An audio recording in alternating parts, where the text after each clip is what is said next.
Ok. Donc, désolé pour tout ce retard.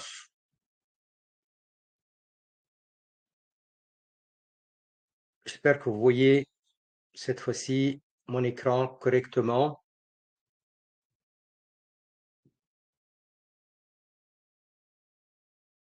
et que tout le monde m'entend correctement.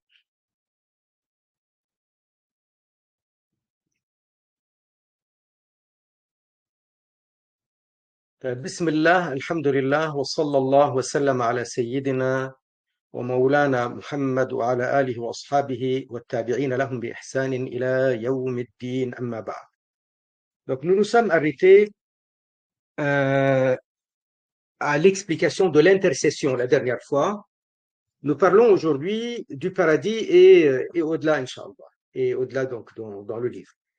Le paradis en arabe, Al-Jannah. Et Al-Jannah, selon Ahl Sunnah wal Jama'a, existe actuellement. Al-Jannah, ce qui est sûr et ce qui ne fait pas qui n'est pas un sujet de divergence, même avec les autres groupes qui sont en dehors de Ahl Sunnah wal Jama'a, la question du paradis dans l'au-delà. Ça veut dire que à la fin, après Yawm al-Qiyamah, après le jugement, les gens iront au paradis et en enfer. Ça, c'est quelque chose qui ne fait pas sujet, qui n'est pas un sujet de polémique, même avec les groupes qui sont en dehors de Ahl Sunnah wal Jama'a. Par contre, les Mu'tazila et ceux qui ont suivi leur égarement sur cette mas'ala, sur ce point, ils disent que le paradis n'est pas actuellement, mais il sera après le jour dernier. Alors, dire que le paradis sera et il y a pas de doute, il sera donc c'est la destination des pieux, des musulmans vertueux. Et après, voilà, ça c'est comme je disais, ils reconnaissent cela, mais ils rejettent de croire que le paradis existe actuellement.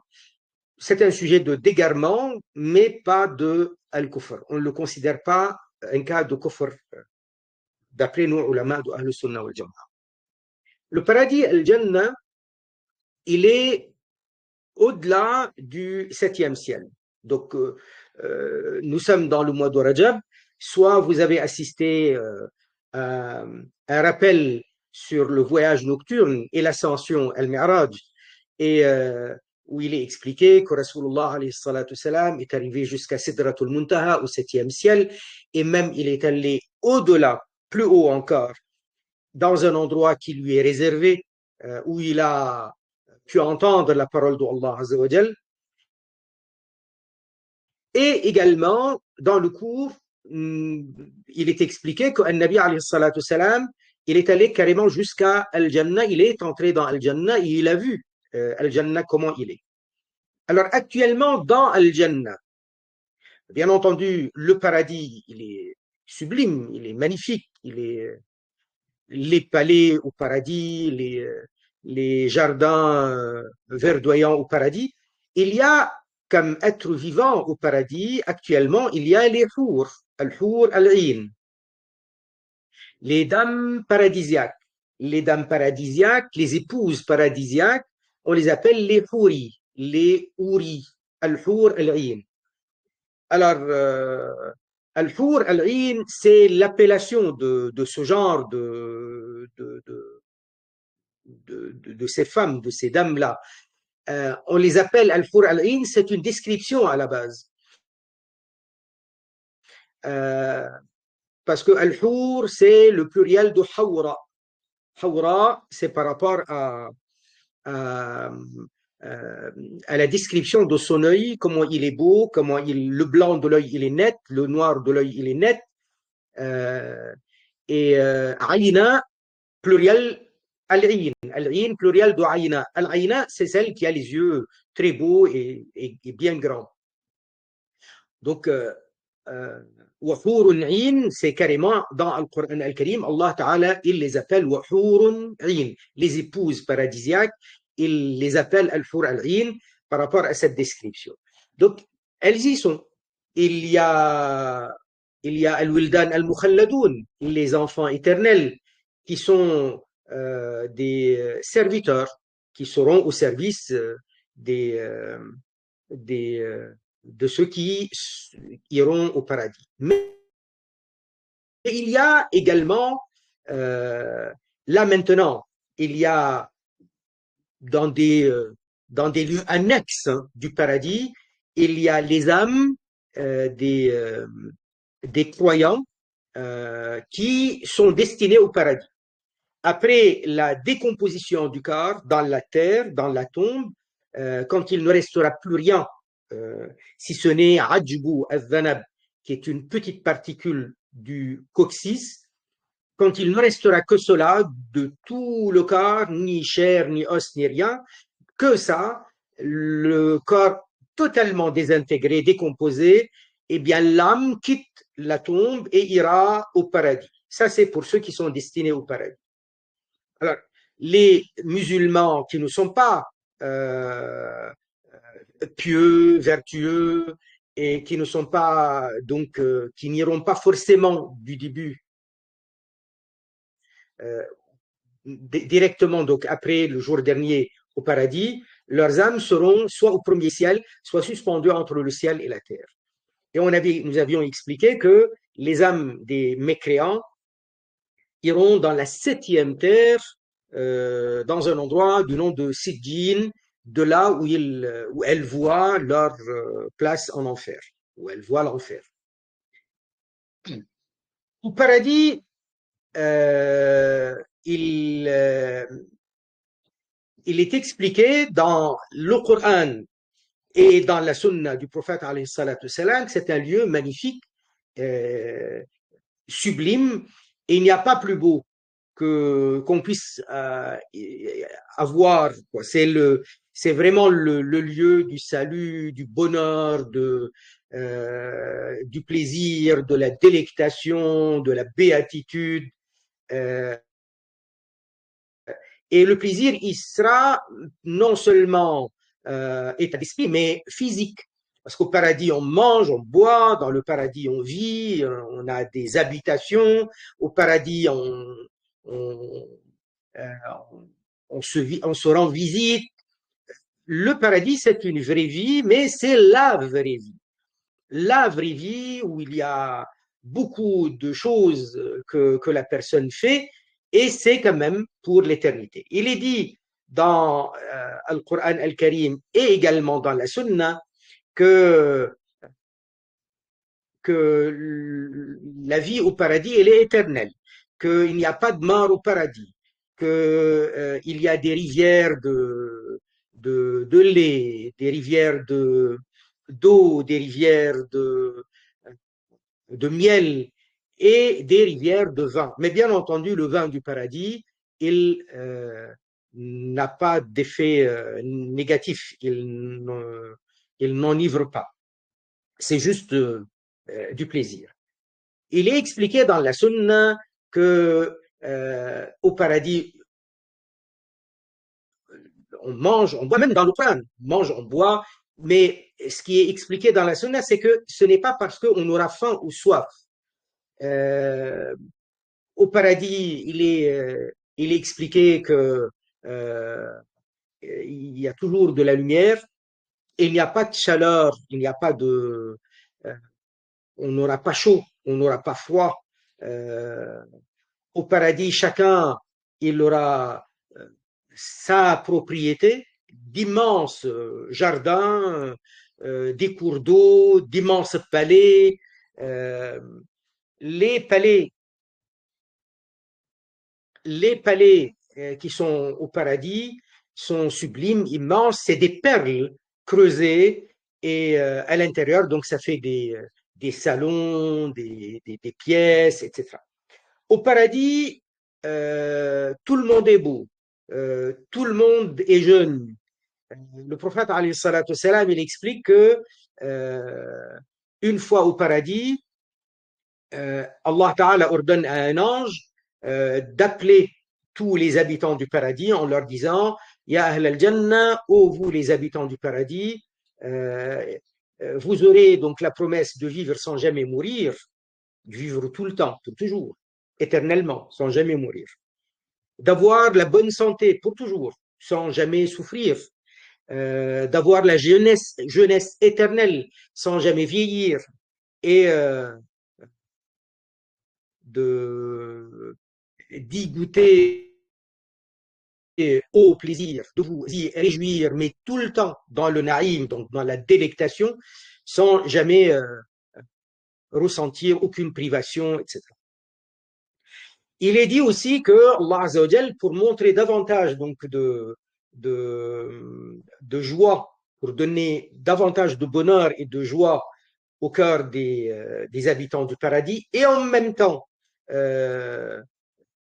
c'est quelque chose qui est une promesse pour tous les habitants du paradis, c'est cette beauté immense où le prophète alayhi salatu wassalam, il dit à peine ils entrent au paradis, ils seront à l'image de le visage magnifique, brillant comme la pleine lune. Et chacun aura d'emblée deux épouses. Alors, il n'y a pas, dans le hadith du prophète alayhi salatu wassalam, il n'y a pas d'enfant, il n'y a pas de vieux. C'est-à-dire que la forme c'est la forme de la jeunesse de 33 ans. Et la taille, c'est la taille de Adam alayhi salam, 60 coudées, ça veut dire autour de 27 mètres.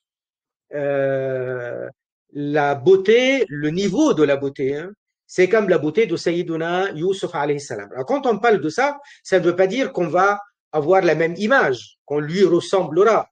On parle du niveau de la beauté, on ne parle pas de la forme. Chacun aura sa forme. C'est-à-dire, tel que nous sommes maintenant, on sera, on arrivera à nous distinguer, à se rappeler de notre visage tel que nous sommes, mais beau et jeune. Vous voyez, au paradis, donc, les hommes seront imberbes et il n'y a pas de déchets au paradis. Et il y a d'ailleurs un juif qui est venu critiquer un peu le prophète alayhi salatu wassalam, en lui disant Ya Abul Qasim, moi je pensais qu'au paradis il n'y a pas de déchets. Le prophète alayhi salatu wassalam lui a dit oui, en effet, il n'y aura pas de déchets. Il dit mais alors pourquoi tu dis que au paradis on va manger, enfin les habitants du paradis mangeront et boiront. Donc s'ils boivent et s'ils mangent, ça va ressortir et ça va ressortir en déchets. Et le prophète alayhi salatu wassalam, il lui a dit non, ça va disparaître et ça va ressortir du corps de celui au paradis, de la personne vivant au paradis, une transpiration, mais en muscle. Une transpiration en muscle, et le voilà, donc le ventre, il sera de nouveau donc vide. Mais pas de faim, pas de soif, pas de tourment, pas de souffrance aucune. Et même, il n'y aura pas d'obscurité. C'est-à-dire, tout le temps, il y aura de la lumière, il n'y aura pas d'obscurité. Et il y aura donc jour et nuit, mais la distinction entre jour et nuit ne sera pas parce que jour et obscurité. Très bien, donc il y a une alternance de jour, mais ça ne sera pas clarté et obscurité, c'est ça. Au paradis, on ne dort pas parce que au paradis, il n'y a pas de fatigue. Donc le corps ne ressent absolument aucune fatigue. Alors, euh, dans les hadiths et dans les versets de Al-Qur'an Al-Karim, il est expliqué que il y a beaucoup de plaisir à manger, la viande, la chair d'oiseau, boire ci, boire ça. Donc, il y a beaucoup de choses qui ont été décrites. Seulement, tout ce qui est décrit au paradis, c'est commun. Tout ce qui est décrit au paradis, c'est commun. Ça veut dire tout le monde peut l'avoir. C'est accessible à tous. Seulement, il y a une chose qui est réservée, enfin, il y a un stade, il y a une étape réservée à ceux qui sont pieux et vertueux. Celle-là, elle n'a pas été les plaisirs de ce statut-là, n'ont pas été expliqués et détaillés. D'ailleurs, il y a un hadith Qudsi où le prophète, alayhi salatu wassalam, il dit que Allah Azza wa Jal a dit A'adattu li'ibadi as-salihin, j'ai réservé, j'ai préparé pour mes serviteurs vertueux ma la aynun ra'at, ce que aucun œil n'a jamais vu, wala udhunun sami'at, ce que aucune oreille n'a jamais entendu, wala khatara ala qalbi bashar, et que jamais aucun cœur humain n'a pu imaginer. Donc c'est au-delà. Et Sayyiduna Abu Huraira, radiallahu anhu, qui rapporte ce hadith de Nabi, alayhi salatu salam, qui le rapporte de Allah Azza wa Jal, qu'on appelle hadith Qudsi, il dit, d'ailleurs, vous pouvez voir ce sens-là dans le Coran al-Karim, où Allah Azza wa Jal, il dit, il y a donc un verset dans le Coran al-Karim dans ce sens-là.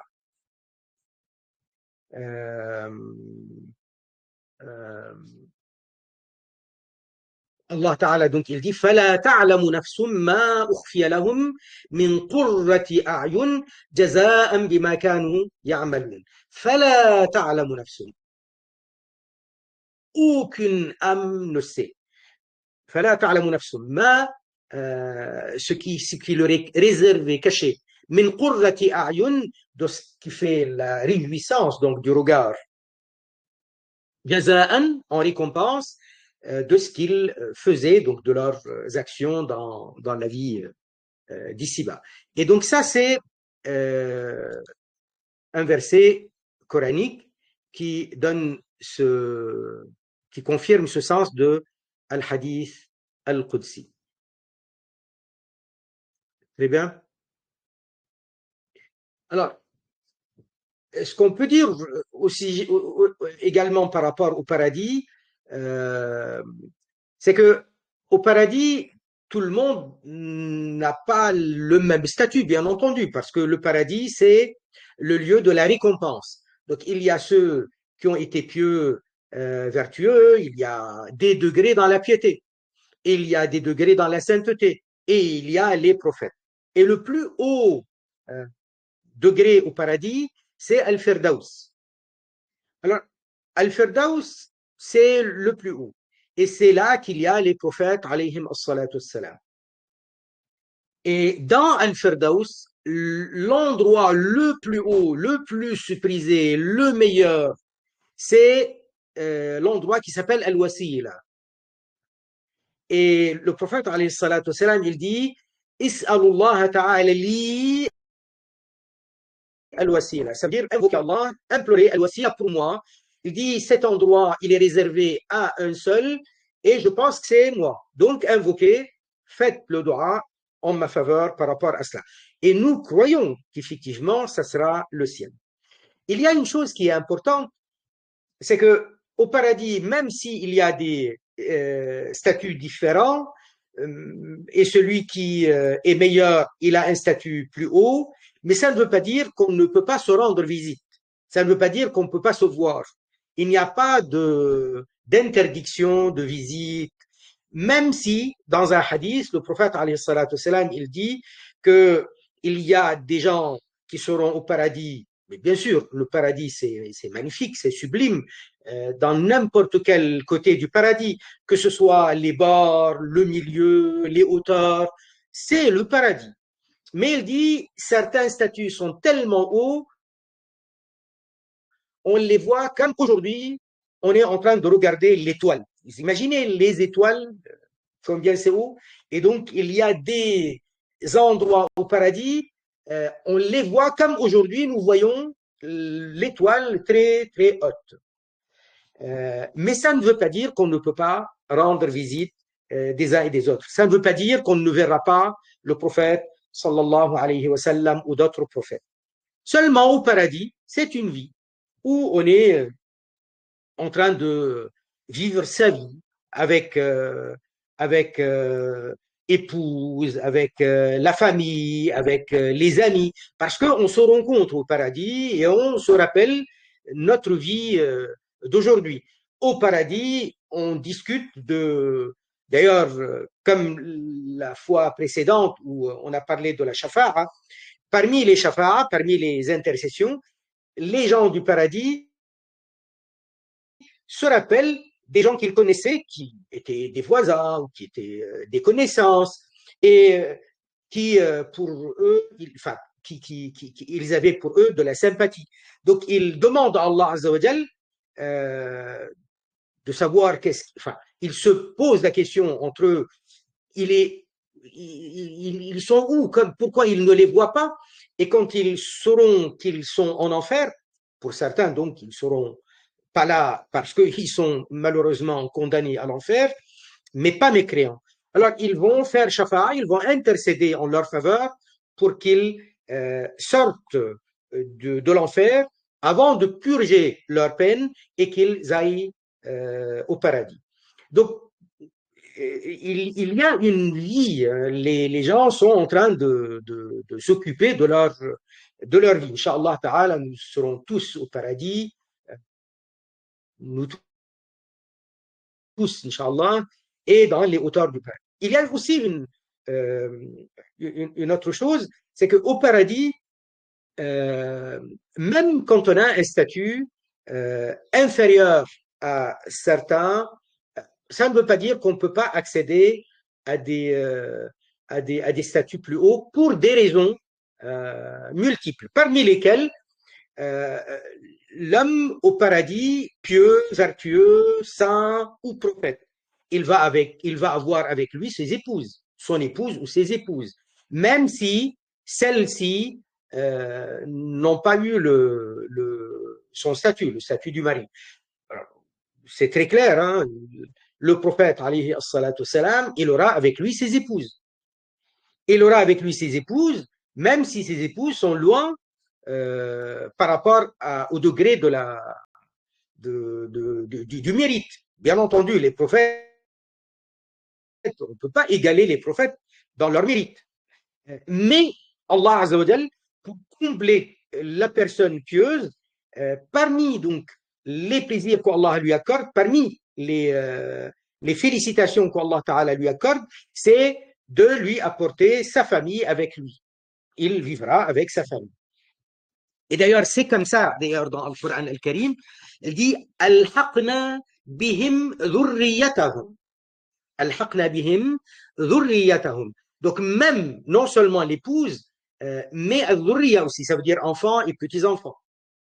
Alors, ceux qu'il connaissait. Alors, vous imaginez, quand on parle de quelqu'un comme An-Nabi alayhi salatu salam, donc il aura autour de lui, avec lui, vivant avec lui, ses épouses, Ummahatul Mu'minin, radiyallahu ta'ala anhum, mais également, il aura pas loin de lui,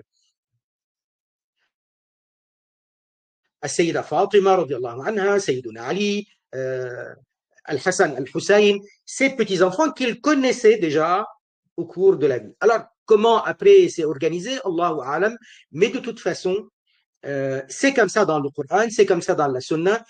Comment le détail, Allahu Alam. Le prophète, alayhi salatu salam, il a donné donc des descriptions du paradis, parmi lesquelles, lorsqu'il a parlé des rivières d'eau, des rivières de lait, des rivières de miel et des rivières de vin qui n'enivrent pas, il a dit, alayhi salatu salam, que les cours d'eau, les rivières, n'ont pas besoin d'être soutenus par, vous voyez, l'eau, le liquide, c'est tout ce qui est fluide comme ça, tout ce qui est liquide comme ça, a besoin d'être dans des canalisations ou dans un lit, des soutenus d'un côté et d'un autre et en bas. Alors il dit non, ça va couler sur le sol du paradis sans que ce soit soutenu d'une part et d'une autre par des murs ou par des barrières ou des canalisations. Donc, on n'a même pas besoin de se pencher pour récupérer l'eau, parce que l'eau, elle est en hauteur.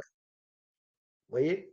Il est expliqué aussi que la vie au paradis, c'est une vie royale.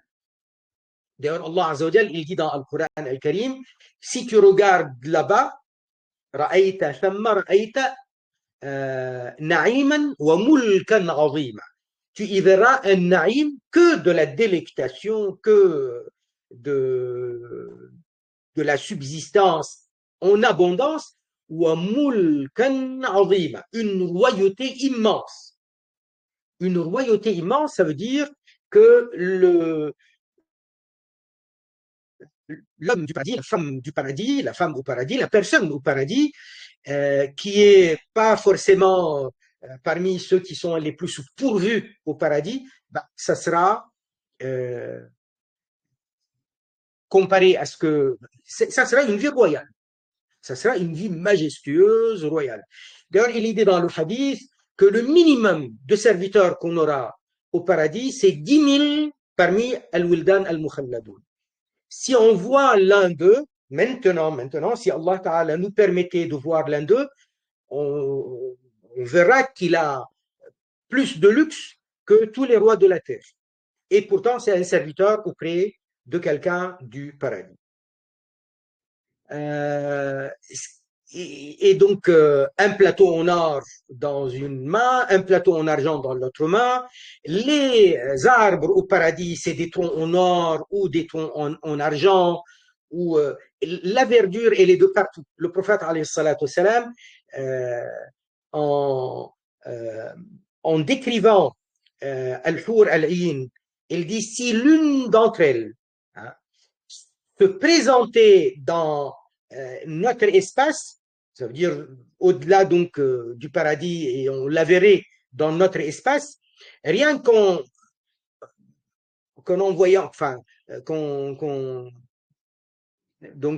en montrant sa main, rien que sa main, son main, tellement ça a de la lumière, il n'y aurait pas d'obscurité dans notre espace aérien à nous autour de la Terre.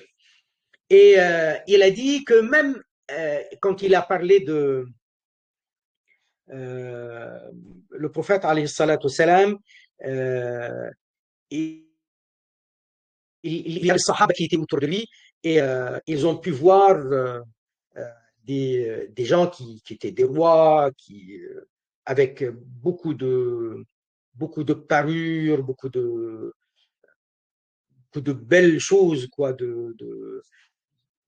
de ce qui est brodé, soie, or, etc. Ils étaient étonnés de voir ça chez certains rois. Alors le prophète, alayhi salatu salam, il leur avait dit, si vous voyez le, la serviette dans la main de de Saad ibn Mu'adh, un des sahaba qui était martyr après la bataille du fossé, et un des maîtres parmi les sahaba, les ansar de Médine, Saad ibn Mu'adh, radiallahu anhu, il a dit, si vous voyez un mendil, le mendil c'est une serviette, c'est un mouchoir, voilà, un mouchoir. Un mouchoir, un des mouchoirs de Saad ibn Mu'adh, ça serait, vous verrez que c'est meilleur encore que tout ce que vous avez vu des ornements et des tissus magnifiques de ce roi. Parce que, voilà. Donc,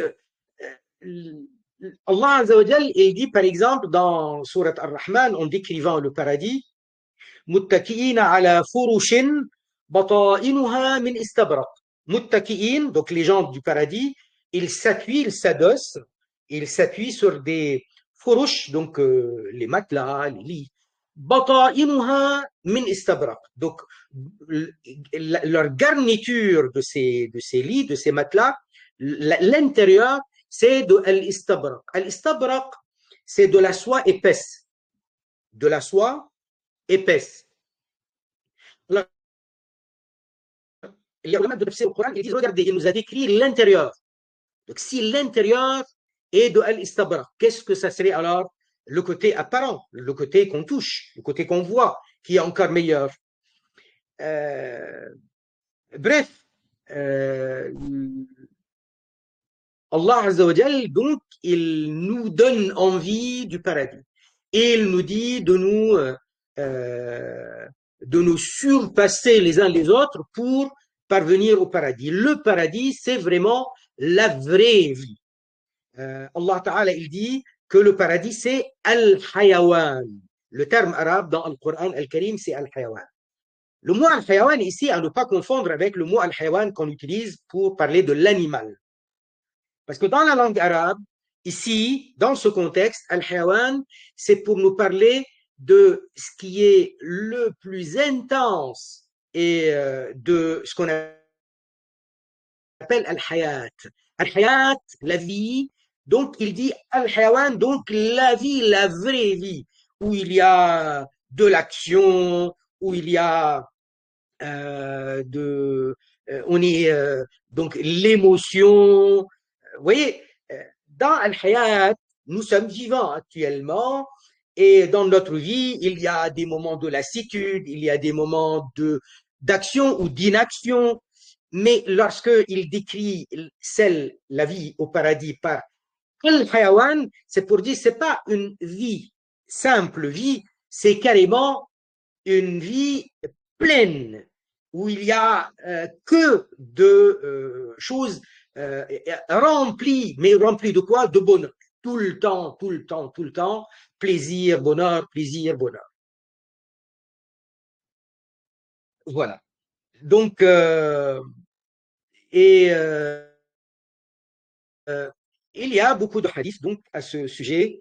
Et comme il a dit aussi le prophète, alayhi salatu wassalam, il n'y a pas de célibataire. C'est-à-dire que même un enfant qui est mort tout de suite, qui est décédé tout de suite après sa naissance, ou qui est mort-né, mais il était donc vivant au ventre de sa mère et il est mort avant de sortir. Tout cela iront au paradis et ils seront donc adultes, corps adulte, et chacun d'eux sera marié. Euh, Bien entendu, tous les plaisirs et les détails de tous les plaisirs ne sont pas,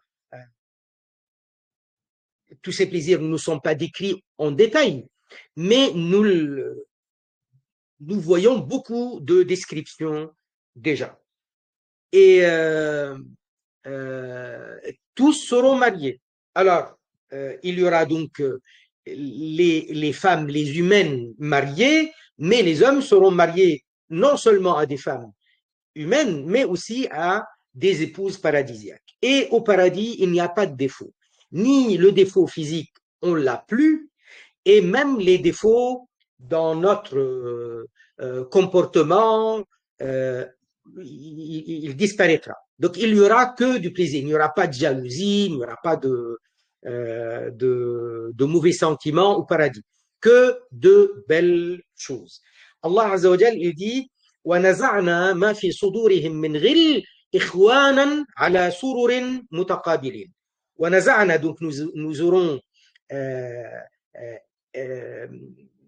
extrait de leur cœur al-ghil, donc tout ce qui est animosité.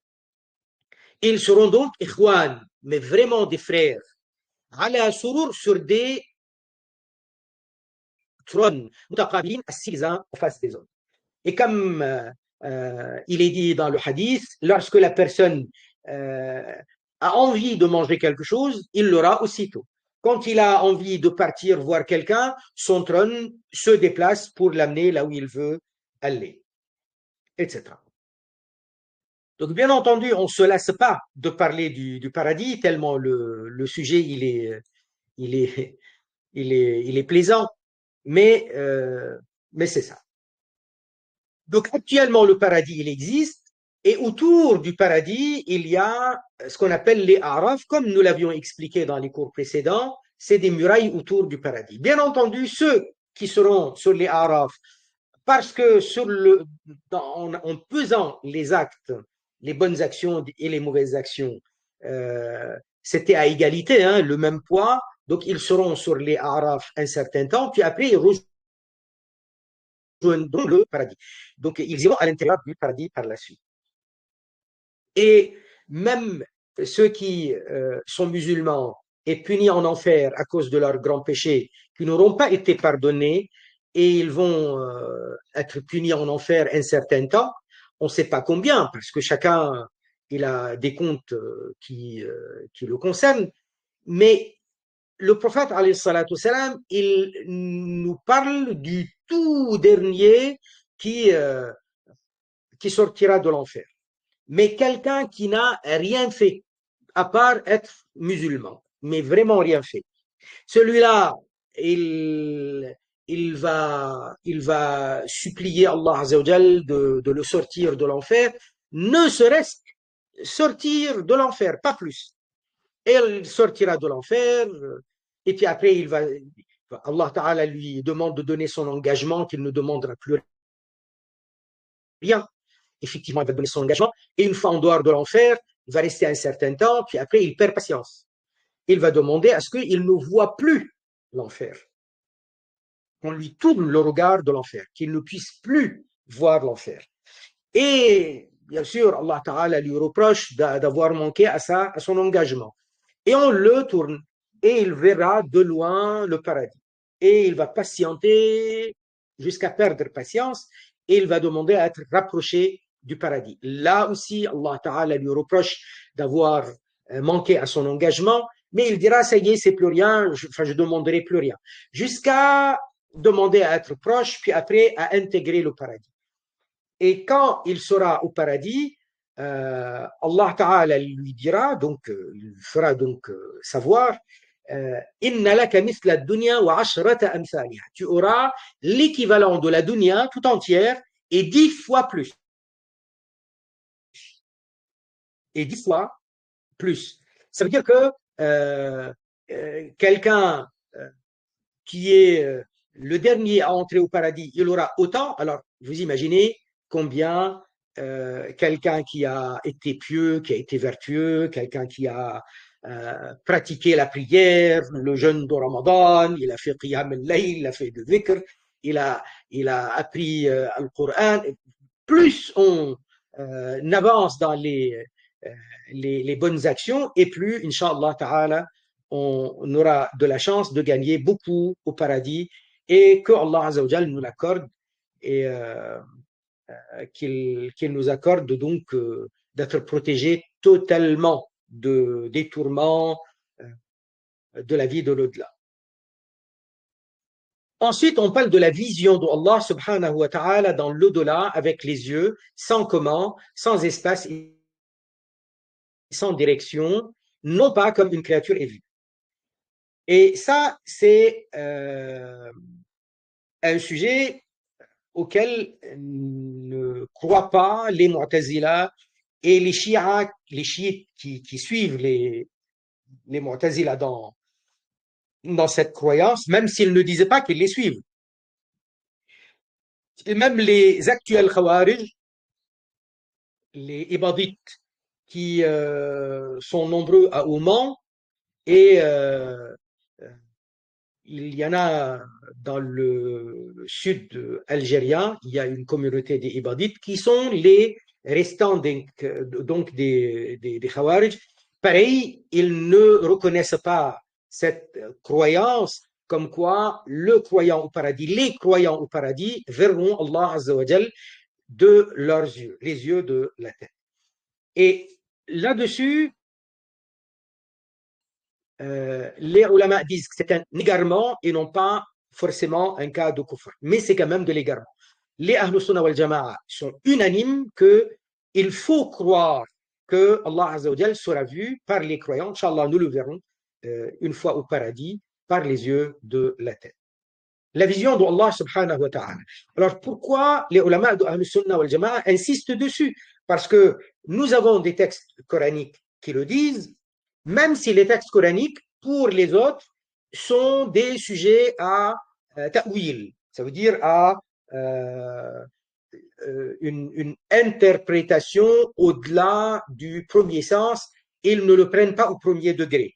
ils ne rejettent pas les versets. Attention, parce que rejeter le verset, c'est du kufr. Ils disent croire au verset, mais ils disent qu'il ne faut pas le prendre au premier sens. Et pour eux, bon, bref, on ne va pas entrer dans les détails du pourquoi, mais c'est l'égarement. Également, nous avons des hadiths beaucoup plus clairs et cette fois-ci explicites à ce sujet. Dans le Coran al-Karim, nous avons par exemple dans Surat al-Qiyamah, Allah Azza wa Jal dit Wujuhu yawma idhin nadira. Ce jour-là, il y aura des visages resplendissants. Ila rabbiha nadira, ila rabbiha nadira, qui regardent leur Seigneur. Donc, nadira, yanzuru, nadara, regardez. Ar-Rabb, c'est Allah. Rabbiha, son Rabb. Donc, qui regardent leur Seigneur. Et ça, c'est donc la description d'un des plaisirs du paradis. Et Allah Azza wa Jal également, en parlant des mécréants, dans une autre sourate du Coran, où Allah Azza wa Jal il dit Kalla innahum an rabbihim yawma idhin lamahjubun. Non, ce jour-là, ils seront voilés par rapport à leur Seigneur.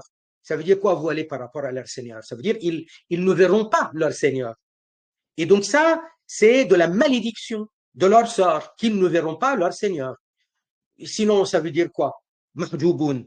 Mahjouboun, parce que soit ils vont dire Mahjouboun, donc voilés, Allah ne les voit pas, et c'est impossible. Allah Ta'ala voit absolument tout. Donc ça peut être que eux qui ne voient pas. Et eux, ils ne voient pas, donc ils ne voient pas Allah. Et donc c'est une de leurs malédictions, un de leurs châtiments. Ils seront privés de voir Allah, car ils seront privés de paradis. Très bien. Et on a beaucoup de hadiths où le prophète, alayhi salatu wassalam, il dit vous allez voir assurément votre Seigneur quand vous serez au paradis, etc. Donc, les ulama de Ahlus Sunnah, ils prennent les textes. Ce que dit un Nabi alayhi salatu wassalam est vrai. À partir du moment où nous avons la certitude que ça vient du prophète, alayhi salatu wassalam, donc ça ne peut être que vrai. Là où les ulama de Ahlus Sunnah s'arrêtent, c'est lorsque nous n'avons pas une source fiable. Donc ce n'est pas avéré ou ce n'est pas sûr, ce n'est pas fiable.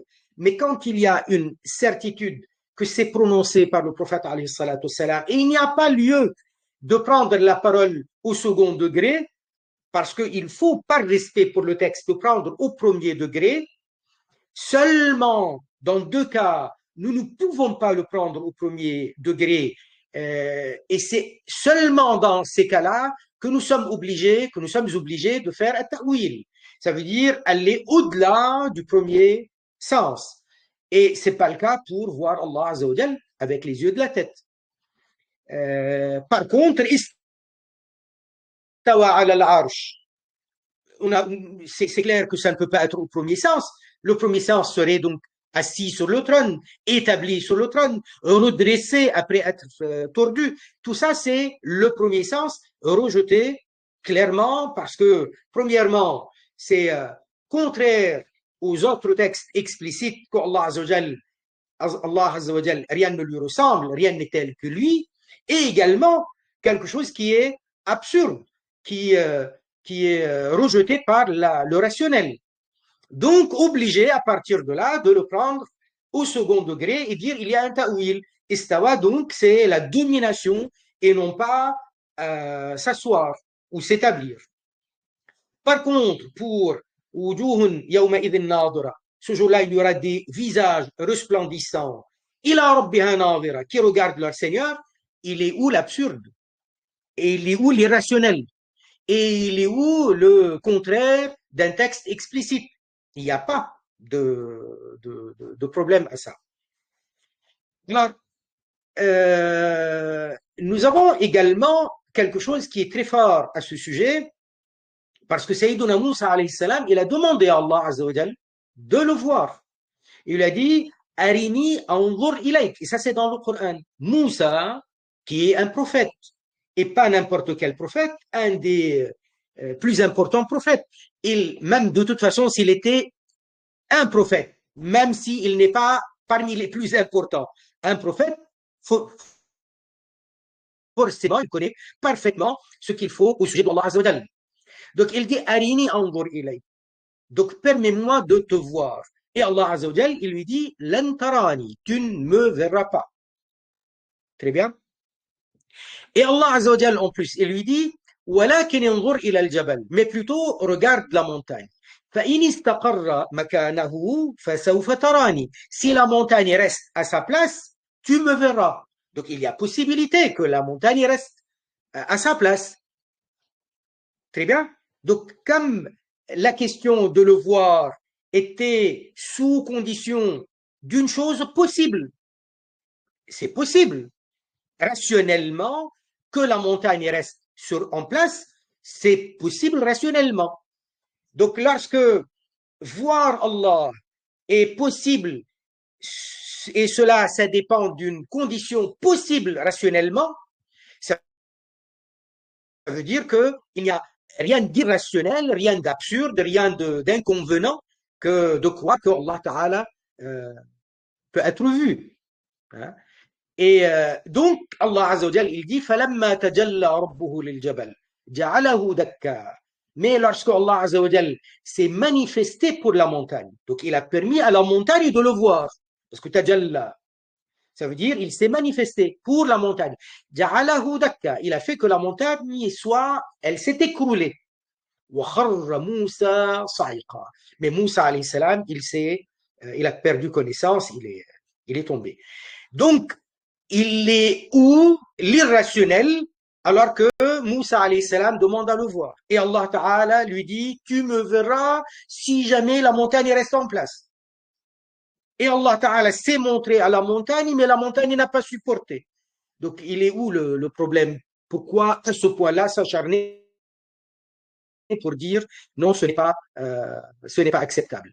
Donc, un des plaisirs les plus importants du croyant au paradis, ça sera donc le privilège de voir Allah Azza wa Jal. Et tout le monde, tous les croyants au paradis, ne verront pas Allah Azza wa Jal tout le temps. Ça veut dire qu'il y en a qui le verront une fois par semaine, d'autres chaque jour. Et il y a le hadith, il dit, vous allez voir votre Seigneur sans aucun doute, comme vous n'avez pas de doute en voyant la pleine lune. Quand la nuit elle est claire, il n'y a pas de nuages, vous n'aurez pas de doute que c'est la pleine lune, et ben vous n'aurez pas de doute non plus en voyant Allah Azza wa Jal. Bien entendu, je suis en train d'expliquer en français parce que le terme arabe il est un peu plus concis, beaucoup plus concis que ça, mais ça donne ce sens-là. Et il y a deux versions du hadith. Une version qui dit La tudamuna fi ru'yatihi. La tudamuna. Vous voyez, la, c'est pour dire, c'est la négation. Tudamuna, ta, dhamma, T-O-U. Damun, le dad, le D souligné ou sous lequel il y a un poids. Tudamuna, prolongation. Mim, sans shadda. Waw et noun, la tudamoun. Ça veut dire, vous ne serez pas privé. On ne vous privera pas de le voir. Et il y a le même hadith, rapporté selon une deuxième lecture, la tadamouna. Ta fatha. Ta. Dod toujours. Hein, tadamouna. Donc, prolongation. Mim shadda. Deux M, le M doublé. La tadammun. Et cette fois-ci, ça veut dire quoi? Vous ne vous rassemblerez pas pour le voir. Et alors, la première version nous dit que nous ne serons pas privés de ce privilège. La deuxième version nous dit nous n'aurons pas à nous rassembler pour le voir. Et c'est clair, parce que Allah Azza wa Jal, il est mawjoud bila makan. Allah Azza wa Jal existe et il n'est pas dans un endroit. Donc, il n'y a pas besoin de nous rassembler pour le voir, de regarder dans une direction et non pas dans une autre. Allah existe et il n'est pas un corps. Allah existe, il n'est pas une matière. Allah existe et il n'est pas une silhouette, il n'est pas une image, il n'est pas une forme. Donc, il n'est pas sujet à la place et à l'endroit. Et donc, voir Allah Azza wa Jal ne revient pas à regarder dans une direction et non pas dans une autre, car il est mawjoud sans espace, sans dépendre d'un endroit quelconque. Et, euh, et voilà. Donc, au paradis, c'est les musulmans. Donc, c'est réservé pour les croyants, ça veut dire les musulmans. Seulement, il y a au paradis aussi des personnes qui, au cours de cette vie, n'avaient jamais été responsables de leurs actes. Qui n'a jamais été responsable de ses actes? Un enfant qui meurt en bas âge, même si c'est d'une famille non musulmane, d'une famille, donc juridiquement, c'est quelqu'un, juridiquement, on l'a traité comme un non musulman, comme un kafir. L'enfant d'un kafir, il sera enterré dans le cimetière de sa famille, des gens de sa religion. Mais comme il n'a jamais été responsable de ses actes, il ira au paradis. Mais celui-là, il ne verra pas Allah. Il y a aussi celui qui a vécu et il était toujours fou. Donc, pas responsable de ses actes, jamais. Donc, il ira au paradis. Mais s'il n'était pas d'un peuple musulman, issu d'une origine musulmane, donc à ce moment-là, il ne verra pas Allah. Même si lui, il n'a pas été responsable.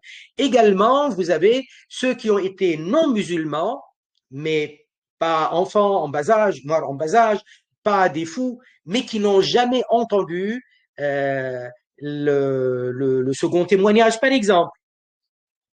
Parce que quelqu'un qui n'a jamais entendu parler de Muhammadur Rasulullah, Muhammad prophète envoyé par Allah, donc il n'est pas responsable. Dans ce cas-là, il ira au paradis, mais il ne verra pas Allah. On va s'arrêter là. Je suis désolé pour le retard du début à cause de la mauvaise connexion. بارك الله فيكم سبحان الله والحمد لله ولا إله إلا الله لا إله إلا الله لا إله إلا الله لا إله إلا الله اللهم صل على سيدنا محمد وعلى آله وصحبه وسلم رب اغفر للمؤمنين والمؤمنات سبحان ربك رب العزة عما يصفون وسلام على المرسلين والحمد لله رب العالمين السلام عليكم